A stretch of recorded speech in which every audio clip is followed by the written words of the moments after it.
Hello and welcome to the Agora Politics podcast. This is your host, Alex Mershak. With me today is Alex Feinberg.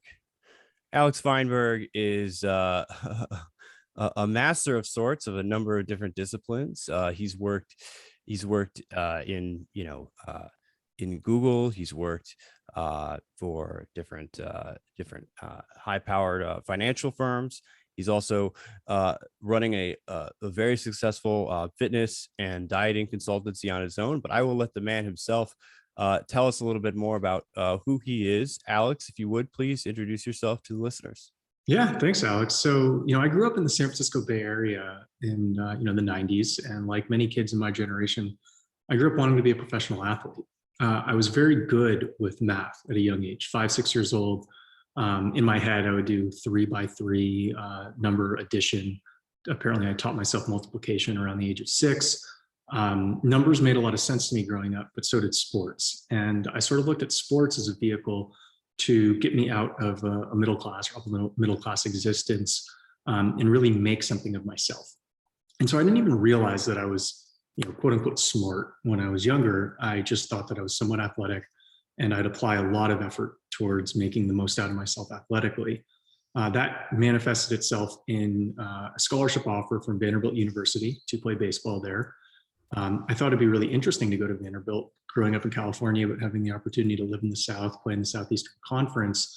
And it was that experience that really cued me into a lot of the primal psychology nature of man. Growing up in California, left-leaning and liberal at the time, I kind of, thought that most people would take logic-based approaches to understanding their surroundings.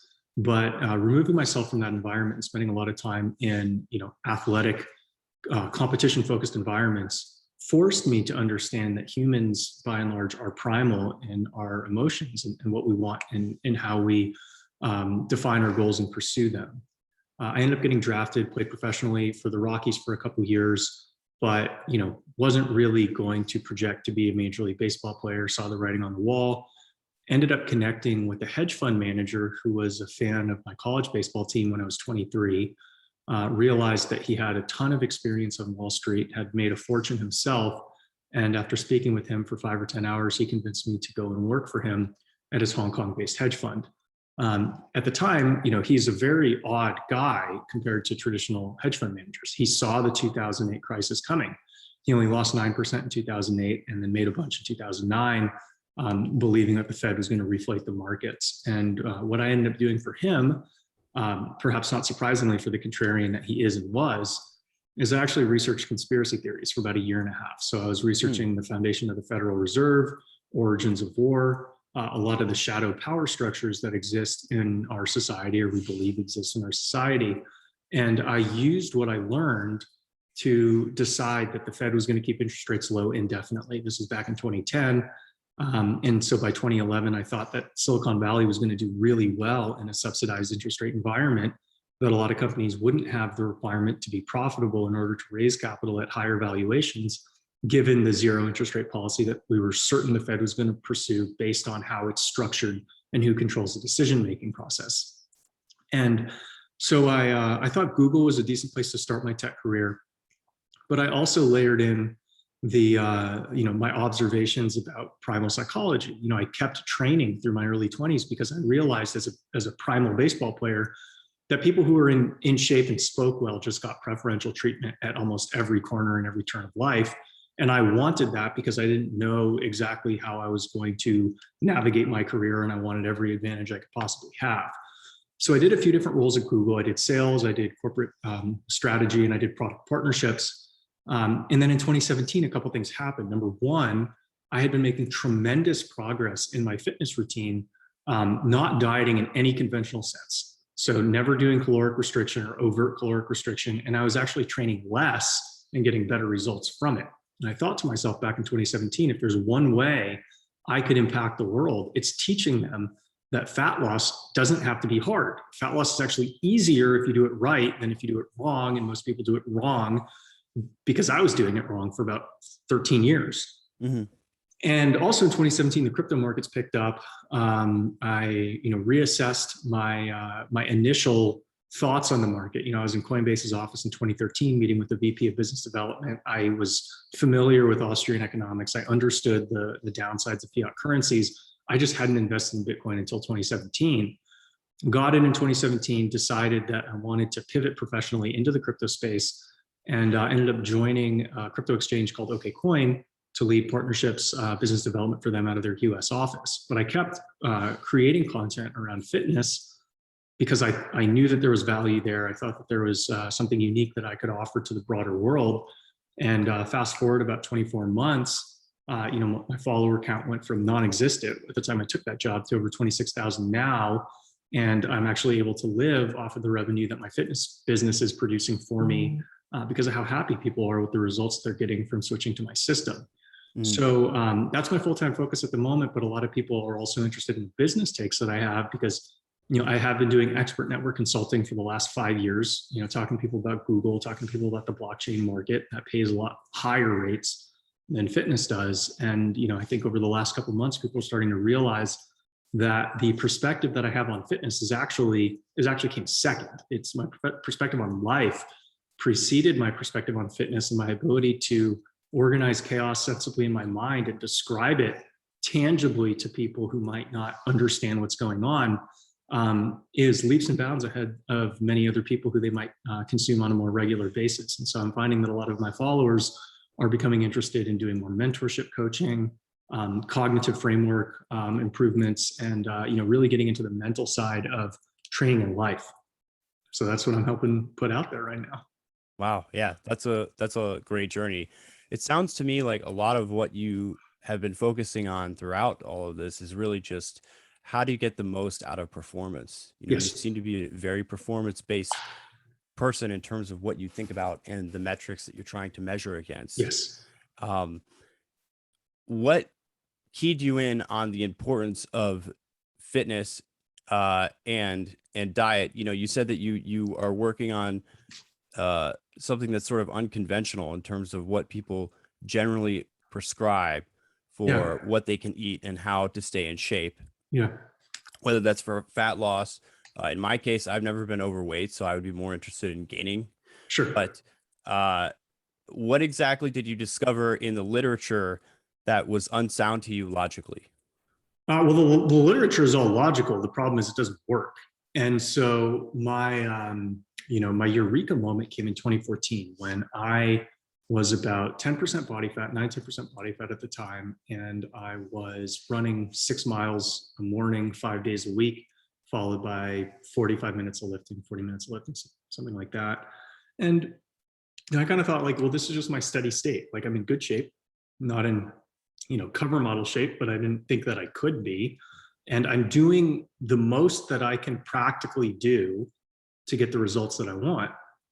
Well, I started working with a guy named Woods, who is a triathlete, went to Stanford, and he was actually almost as strong as me too, but he was a lot better at me than I was at conditioning, distance running. He could run multiple miles at a low 6-minute pace sequentially without stopping. And I thought, well, that's pretty cool. If Woods can do that and he's almost as strong as me, I want to be able to run as fast as Woods can run. So I ended up cutting my mileage down, but making it faster.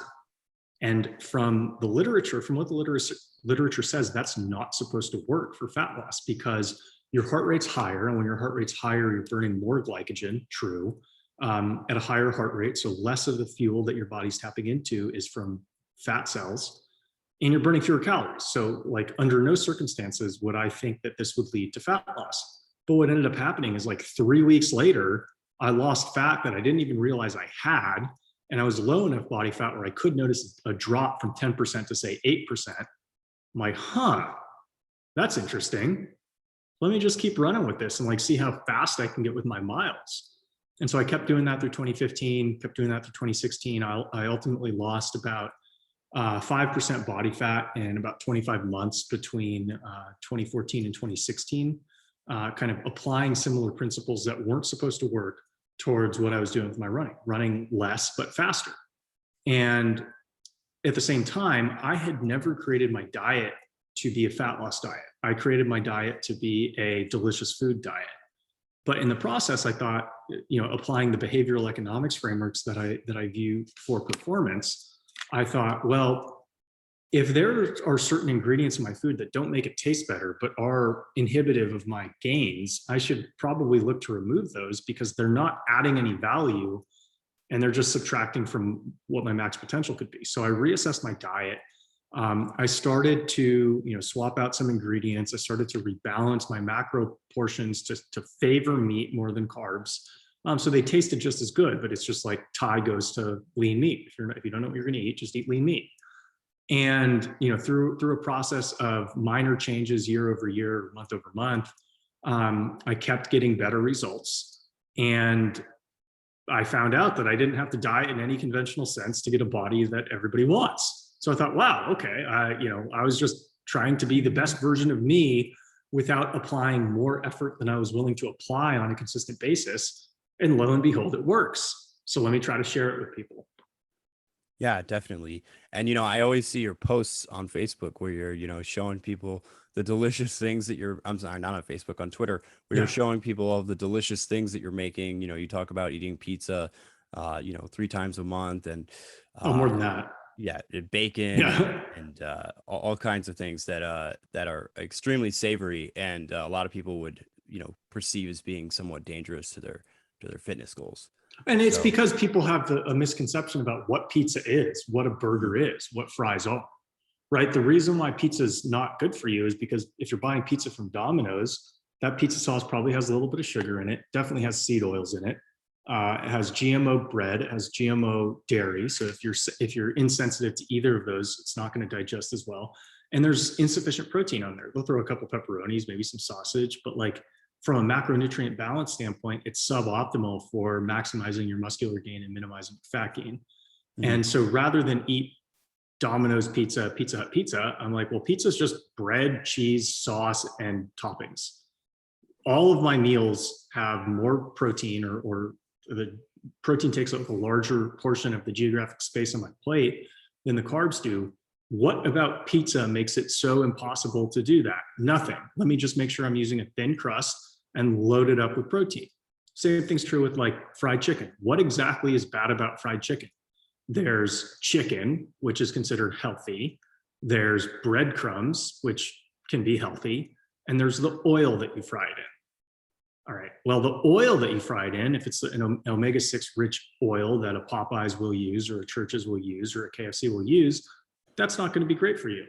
But if you're frying it in a coconut oil or real olive oil, that's an entirely different food profile. Tell me what's so different about fried chicken, that's breadcrumbs, chicken, and olive oil. Why does it become a different product than if you just had chicken pasta, or chicken, like a chicken salad, which is considered like a quote unquote healthy meal?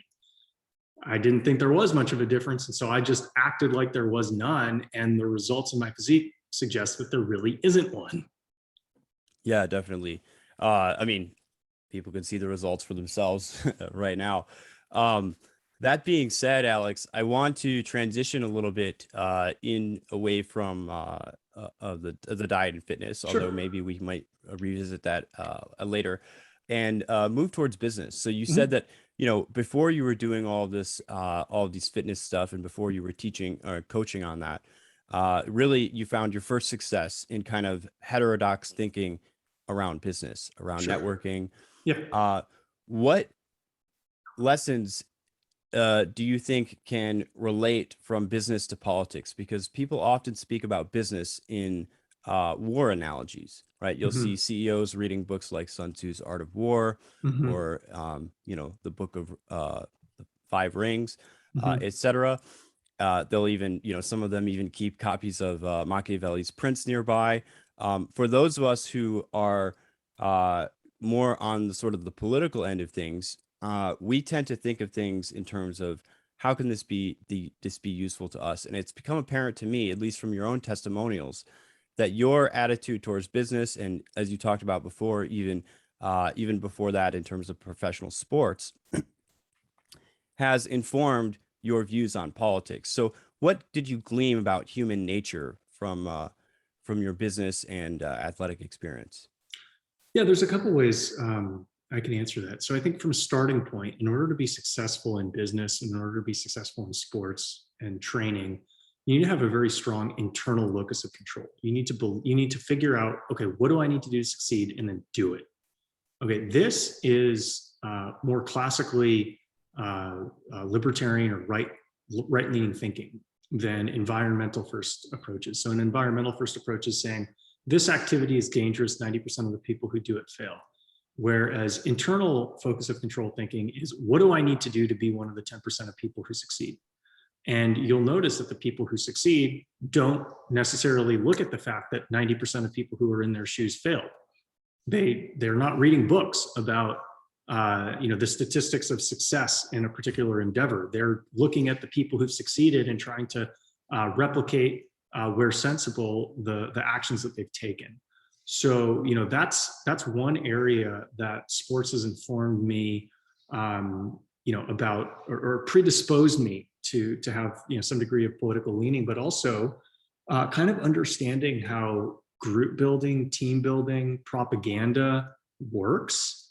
If you're part of a highly functional sports team, you are exposed to propaganda, because propaganda is necessary to build a strong military. It's necessary to build a strong team environment.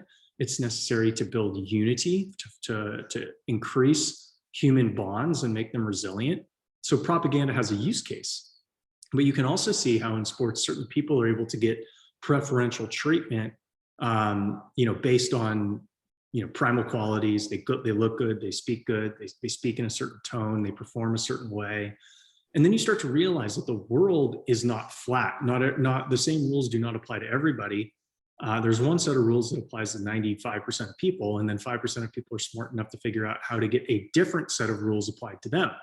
And once you realize that winners do not play by the same playbook as losers, and you start to realize, like, what are the traits that allow people to transcend the rules that are applied and hold back most people, then you realize that politicians do a lot of these things, and they do them well, and particularly the popular ones. And so you develop a very strong understanding of how propaganda works, if you simply pay attention to how ideas spread anywhere.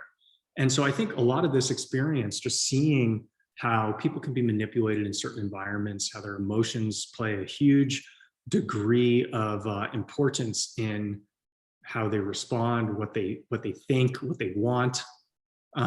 It's just a very, very easily transferable learning set that helps understand politics today and yesterday. Certainly.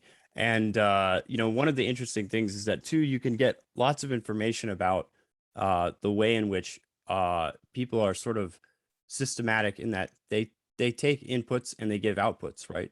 And so when you were talking about propaganda there, one of the way that I think about propaganda is I think about human beings really as receivers, right? And so if you think of your neurocircuitry, which runs throughout your whole body, as something that gets stimulus from the environment, then all that propaganda is doing is it's figuring out a way to stimulate someone's nervous system in a way to get a certain kind of output out of them, whether that's behavior, whether that's speech, whatever it may be. Mm-hmm. And so I like to sort of, that's one frame in which I tend to think about these things. I wanted to ask you a little bit about your experience that you had under one of your mentors studying conspiracy, because conspiracy is a hot topic right now. I spoke to Joff Schollenberger back in March about conspiracy, about the proliferation of conspiracy throughout our society. Conspiracy actually used to be a sort of an elite, obsession or attachment. It didn't used to be that normal everyday people really thought too much about conspiracy and conspiracy theories. Now, of course, there have always been conspiracies. Even the founding of the United States was itself a conspiracy. Sure.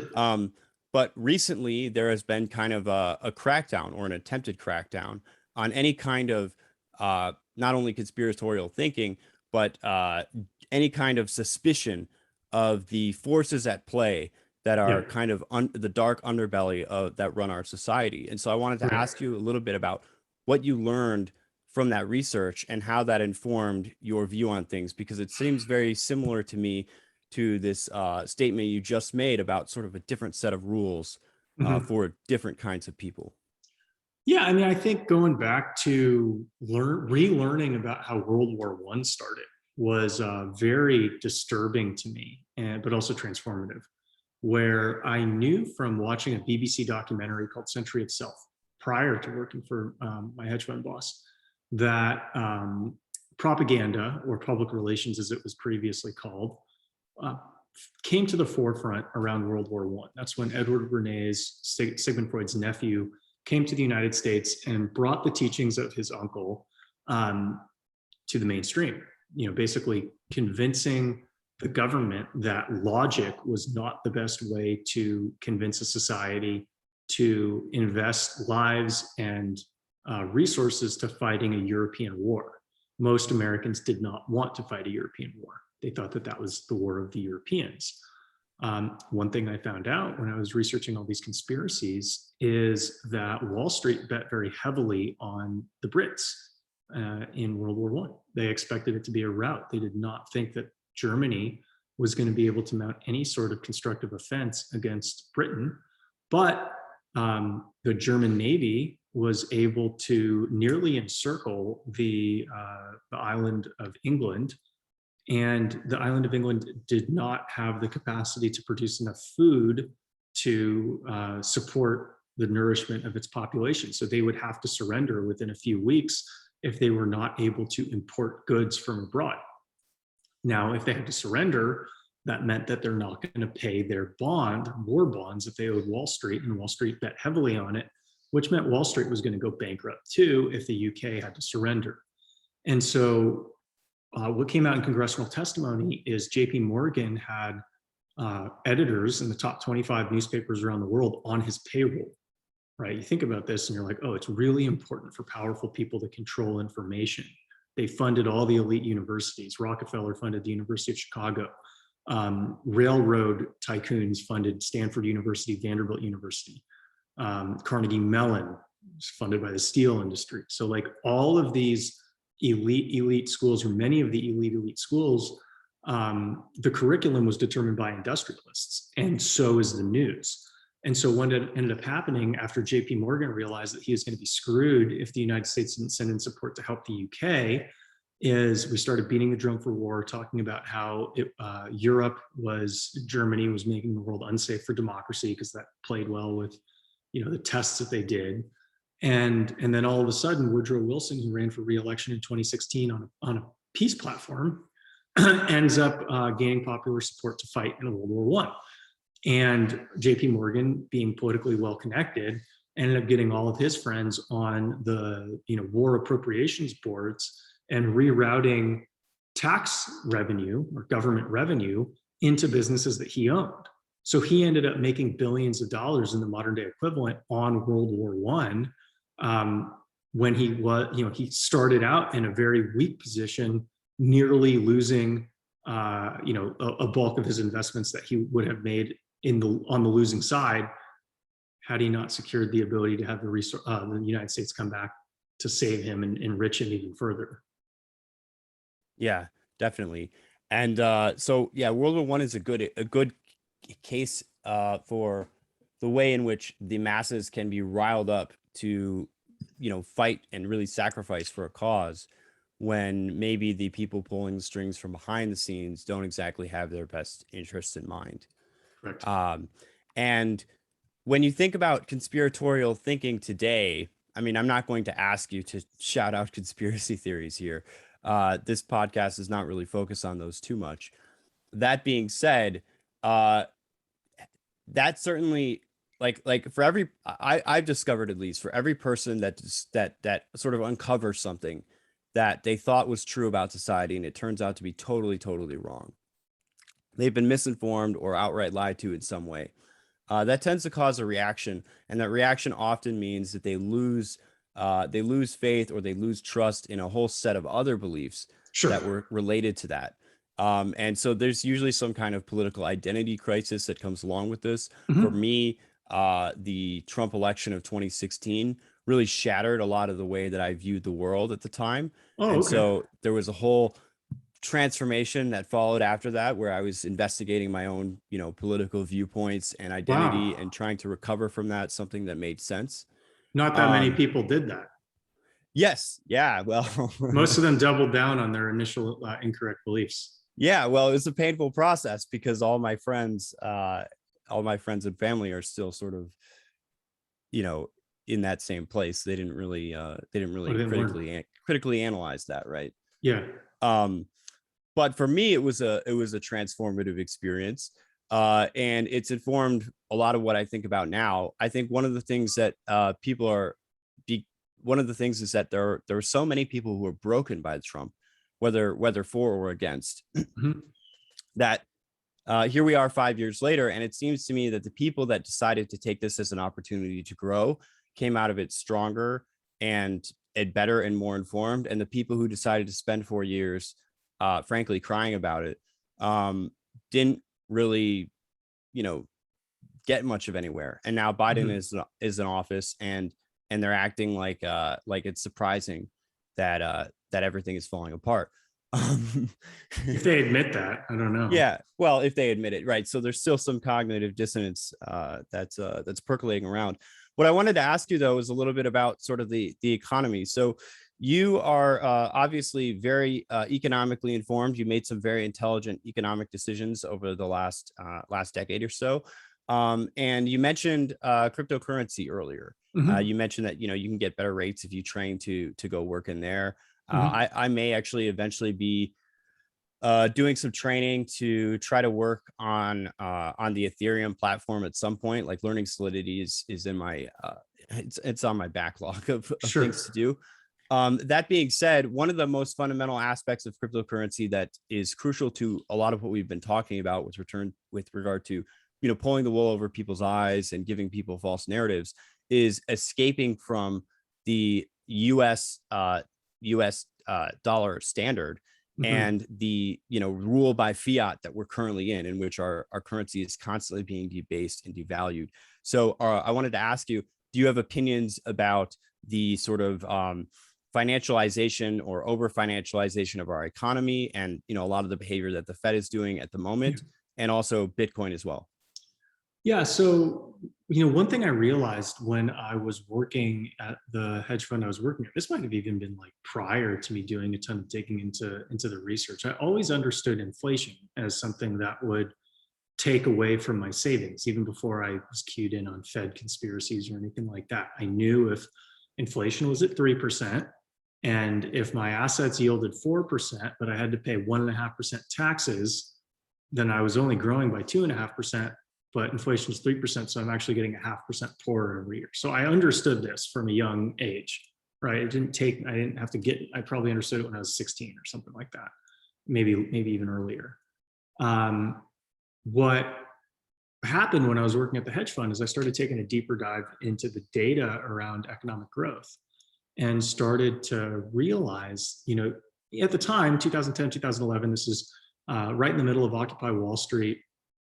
They're talking about how all of the economic gains have gone to the rich, and the narrative that the economic right at the time was trying to construct is that everybody's getting better off. It's just that the rich people have gotten more better off than other people, but we're all getting better off. What are you complaining about? And that would be true if the data was right. But if you actually take a deeper look into the data is not right. The government has a substantial vested interest in understating inflation, because if inflation's at 5%, capital markets aren't going to want to lend money to a government at 3%, because they're basically guaranteeing that they're going to lose 2% every year or more if they have to pay taxes on it. And so the government has a tremendous interest, if it wants to use debt to fund its expenditures, to understate what the actual rate of inflation is, not just for those purposes, but a lot of the fixed obligations that they have, like Social Security, are linked to cost of living adjustment calculators that depend on the Bureau of Labor Statistics to give an inflation number. And they say, oh, well, Alex, it cost $2,000 a month for you to live last year, but inflation's at 3%, so we're going to give you $2,060 per month.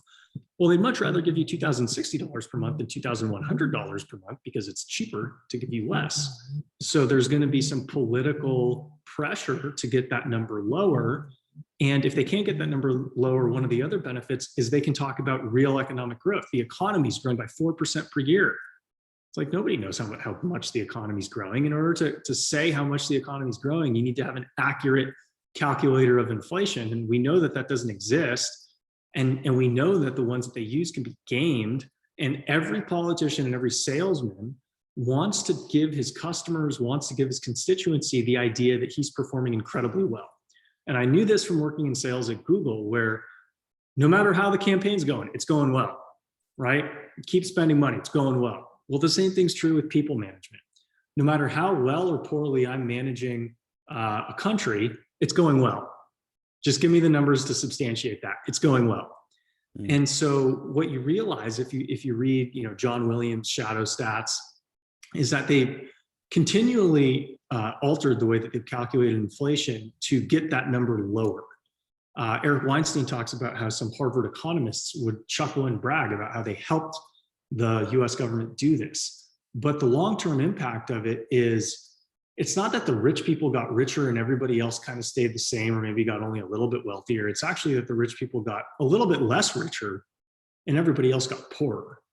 And that's the reason why people are having trouble buying things that they need to buy, in addition to poor financial planning. But if the average American could support a family of four with a union job at General Motors in 1971, and now that guy's kids need to have two working adults to have a lower standard of living, or maybe the same standard of living as their parents, that's called getting poorer. That's called being worse off. And you will not hear many politicians articulate that, either because they don't know it's true, they don't want to know it's true, or their constituency won't understand that it's true because they don't understand math well enough to conceive how you could possibly be making more dollars one year but be poorer at the same time. Yeah, definitely. And one of the other things too that I found is interesting about the right, and I think they're right about this to a large extent, but it's not the entire picture, is that they will often blame things like the decline of two-parent households, right? Or the uptick in in marriage, or I'm sorry, in children out of wedlock. And these kinds of sociological factors definitely contribute to it.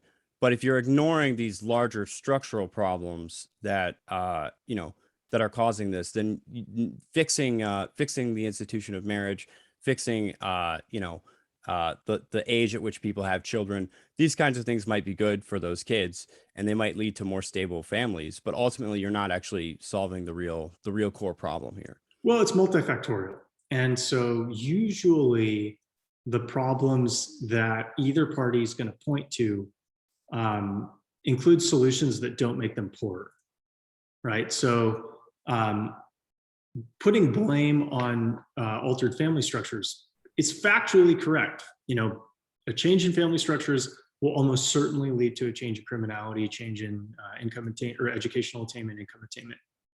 That's not the only thing that's causing it to go in that direction, right? Like neoliberal economics will impoverish a large portion of society and enrich a few. Now, one might ask, what's the alternative? I mean, and people look to the 50s and 60s, but that's not really a viable alternative. Like, we can't just assume that the rest of the manufacturing bases around the world are bombed out after a war and we can have pricing advantages over our competitors like we had in the 50s and 60s. We can't replicate that absent a World War III that knocks out manufacturing bases around the world that compete with us. Okay, so what do we need to do? We need to make our economy more efficient. And the process of making the economy more efficient will transfer more wealth to a smaller segment of society than the rest.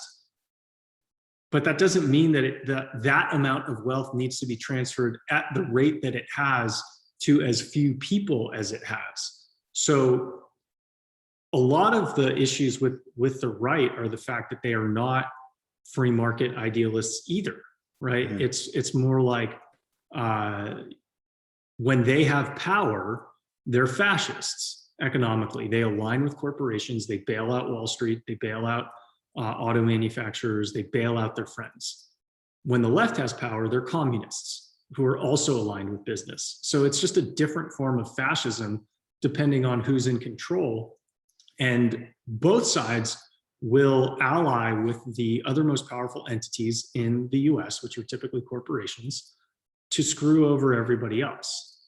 That's their mode of power maintenance, is allying with people who will prop them up, convincing their constituency that they do represent them.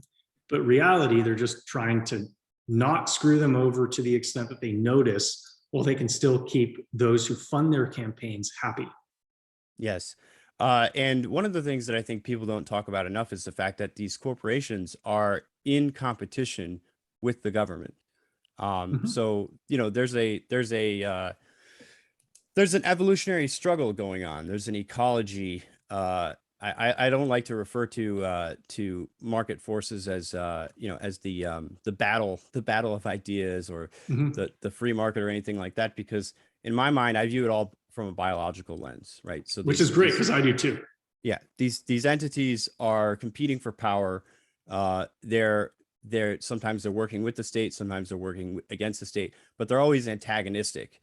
Mhm. And ultimately, the government isn't itself much different from a corporation, in that it sort of has a life of its own. It's seeking to expand its power, and Yeah. so individuals are also uh, part of that ecological landscape and trying to carve out niches for themselves. So I wanted to ask you a little bit, moving away from systemic problems and returning to the theme that you pointed to in the beginning of this conversation, which is maintaining a locus of control, how it is that an individual might respond to this kind of situation that we find ourselves in. Because of course, none of us, short of, launching a giant political movement and, spearheading it to the White House and taking over Congress, and really establishing almost totalitarian control over the state, is going to really deal with any of these structural problems. At most, we'll be nibbling at the edges and Sure. maybe fixing one or two here and there. So what does the rational individual do in this situation when they find themselves in this kind of incentive structure? Well, I can share what I did. And one thing that is apparent to me, as somebody who's very performance mindset focused, is there's an easy way to perform and there's a hard way to perform. But either way, hard work is required as a precondition for success. It is a necessary but insufficient component to success. The challenging thing when people work at large companies, or in some capacity are dependent on large organizations that don't care about them and actively seek to screw them over, is eventually they will learn some degree of learned helplessness. Why would I work hard? I'm not going to get promoted for 3 years anyway, right? Why would I work hard? My bonus is only going to be 20% of my salary, even though I'm producing 3 times as much as the next guy. So you learn to throttle your own effort because your environment isn't rewarding it. That will lead to burnout. And I knew this when I was working at Google, because they structure their incentives the same way: slow and low, slow growth, low growth, because it's cheaper.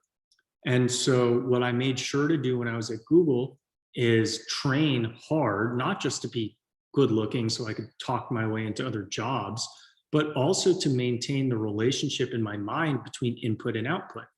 Training has one of the most consistent relationships between input and output of anything that you do in life. And so I told myself, even if I'm not advancing at the rate that I want to be advancing professionally, if I don't apply this angst and this desire for achievement towards something that can yield some degree of emotional benefit to me, I'll lose it. Use it or lose it. So I applied that excess effort towards building my body, getting stronger, getting faster. And I did get stronger and I did get faster in the process. I also learned a lot about how other people can do it. But I would encourage people to maintain their hobbies and maintain competition. You need to train yourself to compete and win, because even if your proximal environment doesn't require it today, your environment in 3 years might, and you want to be ready for that. Mm-hmm. Yeah, and one of the things I really liked that you said there was that you were doing it to maintain this solid feedback loop. I Yes. think especially if you are a knowledge worker or you're working in some sort of field where you're not getting concrete feedback about the actual job that you're doing and whether or not it's effective, what can happen is you can basically attenuate yourself to a kind of social feedback where the way in which you're measuring yourself isn't against some sort of concrete reality that's unchanging unless you actually do the right thing. It's actually a sort of social reality. So it's another layer up which can lead to all sorts of distortions about Mhm. how you're actually doing. And so one of the benefits, at least for me, especially because I'm coming more from a philosophical background of training, is that this is an activity that I can do on a regular basis where I'm tasked with overcoming resistance in the concrete world, and no Mhm. amount of social maneuvering or manipulation or pandering on my part is going to change whether or not I can lift that weight. Yes, And exactly. and so if you're working in a field like that already, maybe you're a mechanic, maybe you do construction, maybe you're in a field already where there's that automatic feedback of either you did it right or you did it wrong. But for a lot of us, especially in advanced economies, that isn't the case in Right. your daily life. And so you really have to figure out how you can do what scientists would call reality testing Yes. against the concrete uh, outside that isn't influenced by social forces.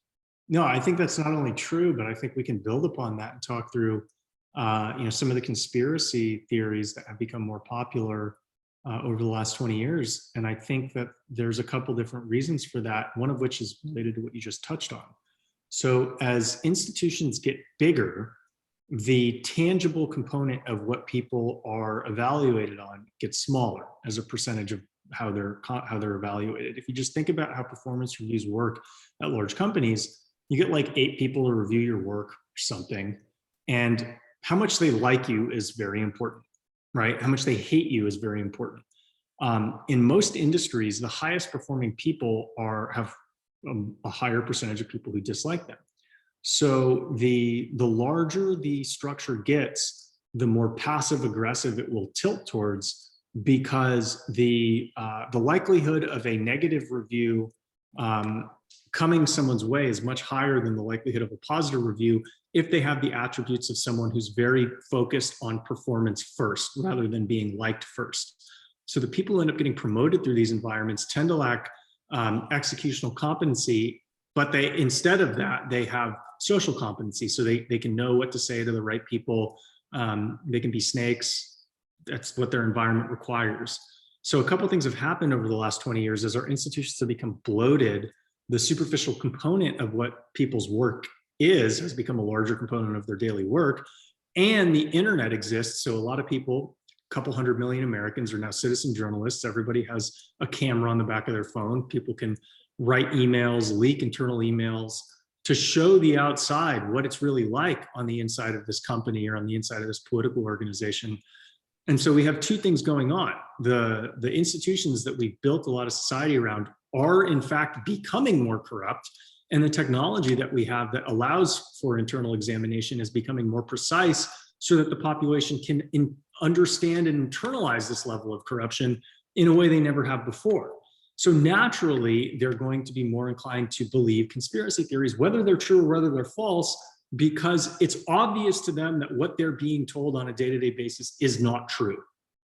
Yes, yeah. So when it becomes obvious that you're getting lied to by almost everyone almost all the time, you would be crazy to not be a little conspiratorial. Yeah. And that's unfortunately the situation that we're in. And I think the part of the other problem, of course, is that it takes a gargantuan amount of effort if you're just a normal individual and you're not, tuned into any sort of special channels of communication or anything like that to actually make sense of any of this stuff. And Mhm. so that's another thing where some people just aren't going to have. I mean, most people don't have the time or the energy, but in addition to all of that, even if they do, they probably don't have the cognitive capacity to even begin to make sense of all of that and the amount of Yeah, the tools that you're given in school are a little bit insufficient to make sense of all of these, let's say, contradictory observances in the real world. So what people tend to do when they see something that contradicts what they previously learned is they use the tools that they previously learned to assess the thing that contradicts it. But if what you previously learned is inapplicable because it told you that that thing that you're seeing shouldn't exist, then you can't use that tool to properly to understand what you're seeing right now. And I think having a diverse background, multidisciplinary experience makes it a lot easier to kind of cross-examine situations that I haven't seen before, because I actually have seen it in some capacity in some other area of life. I just haven't seen it exactly play out this way this time. but it allows me to see patterns that other people can't see just based on a broader life experience. Yeah, I think Scott Adams has a word he uses called the skill stack, which is basically you stack up, 3 to 5 core competencies that you have, and you use those to interpret the world in a particular way that others can't do. And the way that he talks about it in terms of, gaining success or gaining recognition, in that maybe you're not going to be the top 1%, in his case of comic writers, right? But if you can be the sort of the top 5% of one thing and the top 5% of another thing and the top 5% of another thing, well, those 3 things in combination now make you a super rare thing. And so now you have a unique skill stack, as he calls it, that you can leverage in a particular way that almost no one else in the world, just by the sheer combinatorics of that, could possibly do. And what's interesting is that wasn't really taught to that many people growing up, because growing up pre-internet, people followed conventional career paths. So if you wanted to be successful, you're going to be a doctor, you're going to be a lawyer, you're going to be a banker, you're going to work in private equity. There's only a few different paths, and those paths are kind of controlled by a cartel. So what you need to do to get into any of those careers is just do the same thing as the next guy, but better. There isn't the the skill stack component of getting into medical school. I mean, there kind of is, like they do value extracurricular experience, but at the same time, you need to take an MCAT, you need to, take your biochemistry and organic chemistry, or whatever it is that you need to take that too. And so what the internet has done is it's opened up the playing field for people with unique value propositions. They always had an opportunity to exist. Now there's just more of them, because you can get that unique selling point across to more people with less effort now than ever before, and continually less effort, I think, in the future.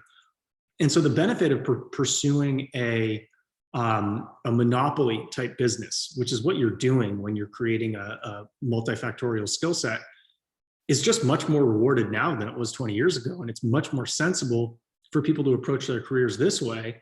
But if they've been taught a playbook that was relevant in the lifetime of the people who taught it to them, they might not quite understand that. It won't be as intuitive for them.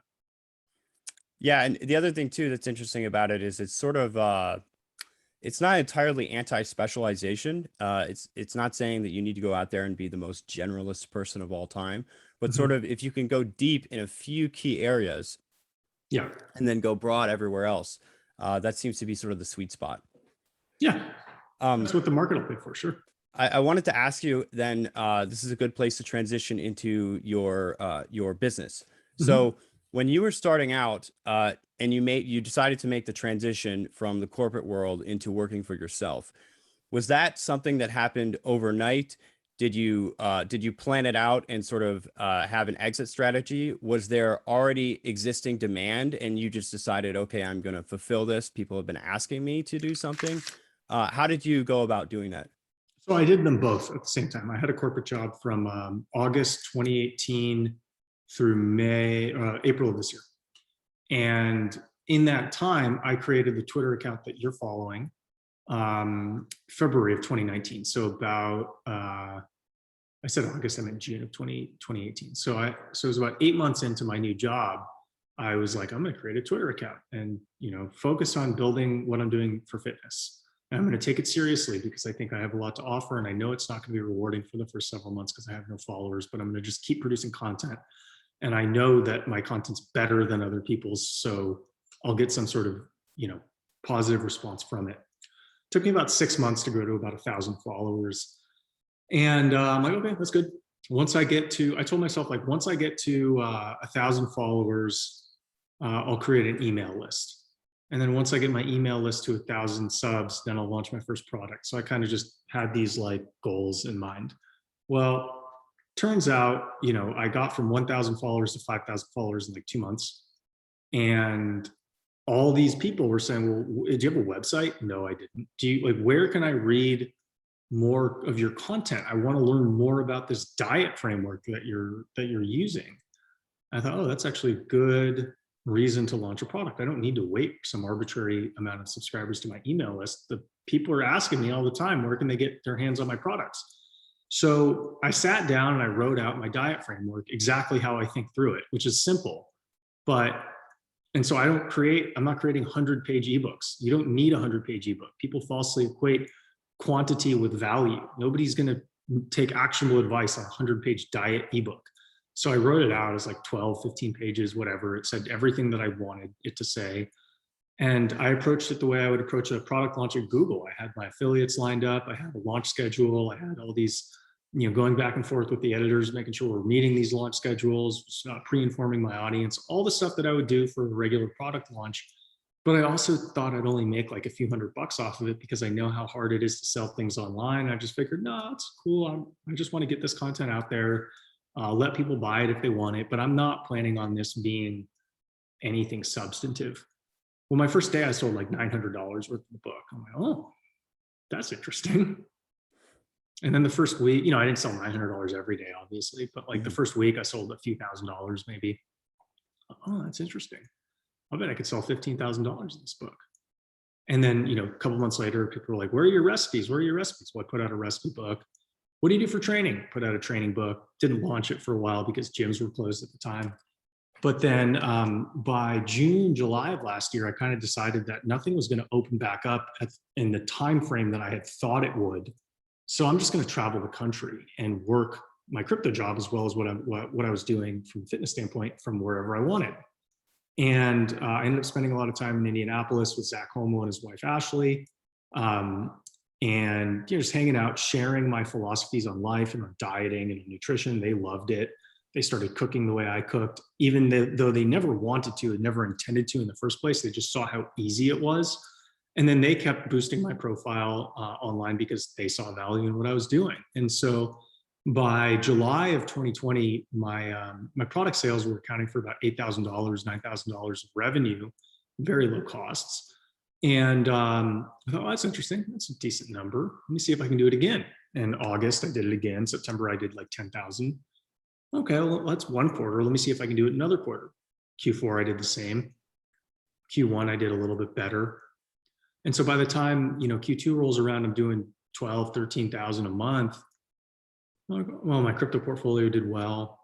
I'm like, okay, I can use my W-2 to buy a house and I'm okay. Like I can live off of what I'm making. And if things take a dip, like I can obviously get a job at some point if I want to, provided I don't cancel myself online anytime soon. And so, yeah, I just kind of figured now's the time. I'm ready. I don't need a corporate job. Yeah. And so since you become freshly independent, do you feel freer? Absolutely. I don't know how I could have done any of the things that I've done over the last 3 months with a job, right? I've a shoulder issue that I've had for 15 years that I'm spending a lot of time on fixing because I don't want it to get worse and compromise other parts of my body. I'm going through a house remodel right now. I live by myself, no wife, no kids. And it's just like the amount of things that I need to do that are not work is like 6 hours a day. So I have no idea how I would like live life if I had to work for somebody else for even 40 hours a week. And a lot of white collar jobs for more than 40 hours a week, but I don't know how I would do it. And so just, being able to live the way I want to live, make money, doing things that I find generally enjoyable on my own schedule is phenomenal. Now, do I need to make more money to live the life that I truly want? Yeah. So I have goals and, there's different things that I want to do with my business, but simply just not having to write reports for other people, not having, I always felt, even though, when I was working in tech, I was making $250,000 a year. I always felt a little bit emasculated that my income was dependent on somebody else giving it to me, and one individual giving it to me. I just felt like I wasn't a complete adult if I wasn't able to source my own income from the outside world. And so, I feel like this is a good transition into being a full adult, is making my own money, even if it's less than what I was making as an employee. I feel like it's mine. I have ownership of it.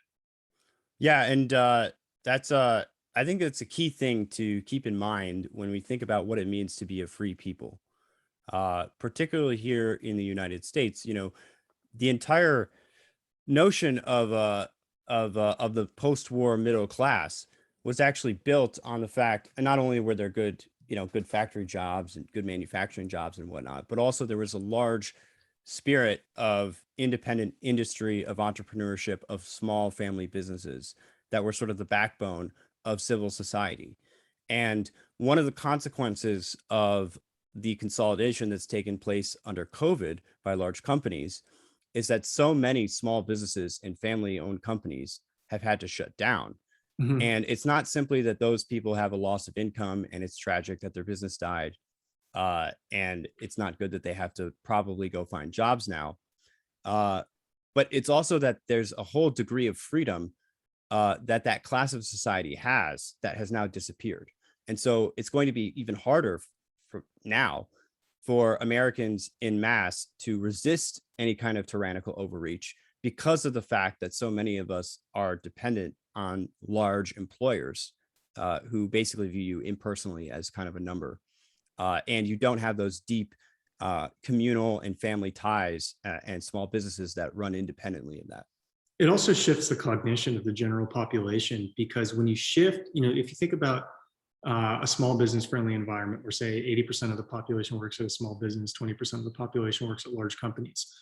The smaller the business, like we talked about earlier, requires you to understand concrete things. The larger the business, the more your brain is going to focus on superficial things like being well liked by other people. And that's going to take precedence over actual execution. So as more people shift from being one member of a small group to one cog in a large machine, what they focus on will shift away from the tangible towards the superficial. And as their minds get away from the tangible and towards the superficial, they will become less adept at recognizing when people are tangibly screwing them over, because they're not in an environment where they're seeing the patterns of this. And I think, one of the reasons why you talk to people who are older, and very commonly they're more informed relative to their level of education than someone with a similar level of education today, is a lot of them spent time doing summer jobs or some sort of jobs at small companies or their family companies that requires you to interact with customers face to face, count the change, understand pricing, understand discounts, sales, product turnover, suppliers. Like, learning that stuff will result in you understanding many other things about the world. Where if you switch that kind of cross-domain requirement that exists at small companies to a more standardized assembly line type requirement that is favored at larger companies, you will literally lose the cognitive ability to understand what's going on around you, and multiply that times the 30 million people who have to do it. Well, now they're lost and they're part of the matrix. Yeah, definitely. And of course, every part of that chain then becomes sort of opaque to you. You're not really sure where your orders are coming from, where, why certain initiatives are happening, and there's compartmentalization. So these things are not expected to be explained to you. Even if they were, you don't really have any agency in them. So and again, you're getting back to that point you made earlier, which is that this cultivates a kind of learned helplessness when you're in these large organizations, because there's so little that you do have control over. You end up habituating yourself to just accepting it. So I wanted to ask you then a little bit about kind of the future of your business here. Do you envision what you're doing right now? I know you said that you're pretty comfortable. Obviously, you're getting some valuable time to work on yourself and work on some personal projects. But do you view the business that you have now as something that will expand out into the future? Are you trying to keep this sort of a business of one with some contractors? How do you think about sort of your future growth? So I think longer term, what I'm putting out there, I think is unique now. I don't think it's going to be unique in 10 years. I think what I'm doing is so far ahead of what everyone else is doing, and it's easy to replicate, and there's not necessarily a huge moat I can build around it, that I'm going to have to adjust my business model as my audience grows. But the good thing about that is, we live in a world that's awash with bullshit, and people screw themselves over simply from making like obvious grocery, or maybe not so obvious, but mistakes at the grocery store, mistakes when they're ordering food. And a lot of people come to me and they ask, where are you getting this? How do I get this? How do I get this with that ingredient? How do I make this? And so the longer term play is to, create some form of shopping lists for people to help them, basically rely on me as an ingredients curator, to buy, either individual meals through some sort of cloud delivery service and or groceries. And so I think that's going to end, if I can grow my audience 4x and get, 2% of them spending, giving me like a net $10,000 per month profit. Well, yeah, that's 20,000 a month I can get from just creating access to those products. And then obviously if it's profitable in some capacity, you can run ads by it and then scale that even further, create some sort of application that allows people to use my methods, but at a lower price at greater scale. And so those are the things that I'm thinking through right now. But I'm also cognizant of the fact that our environment's changing very quickly, and I need to be prepared for the unexpected. And so I'm always keeping a lot of channels open. It's almost like I'm a military operator, like constantly monitoring, well, what if this happens? What if that happens? Even if that doesn't happen, I need to do this. If this goes well, I still need to do that. So that's sort of how I'm thinking about it. Yeah, definitely. Maintaining that adaptability is super important. I wanted to ask you a few more questions, and then Sure. we will wrap it up here. One of which is, do you think about, with regard to your fitness, I don't know if you work out alone or if you usually, if you have any particular partners. It sounds like you travel a lot. Mhm. So I would assume when you're doing that, you're mostly by yourself. That being said, you mentioned that you met with Zach Hommel.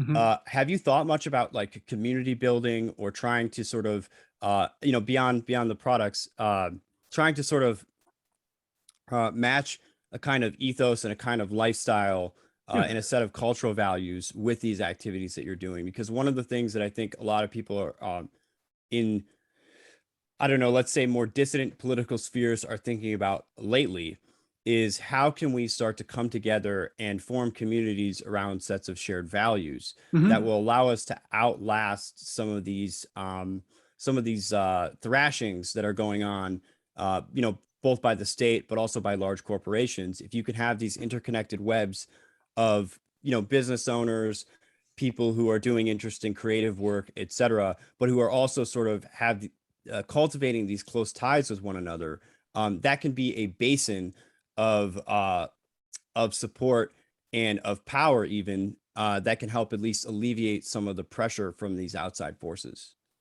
Yeah, I haven't thought about it so much as like a military defense strategy, which it seems like you're kind of somewhat getting close to. I've more thought of it like I have mindset approaches and fitness approaches that a lot of people would benefit from. And I can teach more people at a greater capacity than a university can. So I'm going to create my own classes that teach people my fitness frameworks, that teach people my cognitive frameworks. And so on the 23rd of August, I'll have my first class that kind of combines what I'm doing with fitness and also what I do with how I think. So we're calling it the Hercules Socrates Club.